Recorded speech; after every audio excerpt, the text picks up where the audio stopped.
क्रिस्का recording studio Ekangar सराय।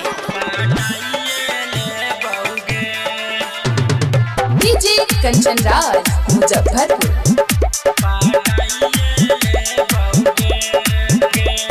बड़ी दिना कैले अब ना करा बौसा बाहर गे, हम ही बनबौ छौड़ी तोरे नाई काला बाहर गे। बड़ी दिना कैले अब ना करा बौसा बाहर गे, हम ही बनबौ छौड़ी तोरे नाई काला बाहर गे। काहे भाव खाही चौमिन खिलाइए दे बउगे ये छौड़ी गे, दुइये दिन में तोरा पाटाइए ले बउगे ये छौड़ी गे, दुइये दिन में तोरा पाटाइए ले बउगे। क्रिस्का films present. DJ Kanchan Raj Muzaffarpur.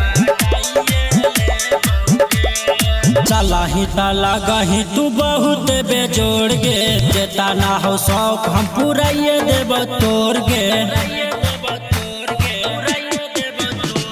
चला ही ताला गही तू बहुत बेजोड़ गे, जेता ना हो शौक हम पूरा ये देव तोड़ गे।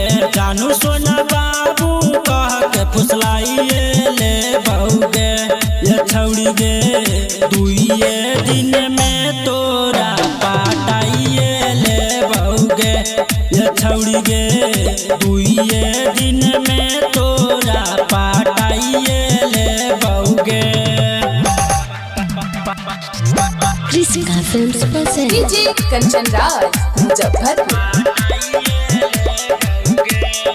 लाई बकरी पाउडर खिलल रहता रूप गे, मान जो न बतिया कहौ यादव अनूप गे। लाई बकरी पाउडर खिलल रहता रूप गे, मान जो न बतिया कहौ यादव अनूप गे।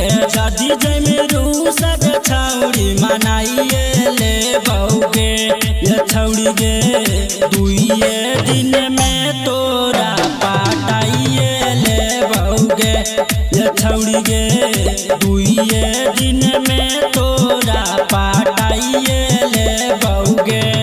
क्रिस्का रिकॉर्डिंग स्टूडियो एकंगर सराय।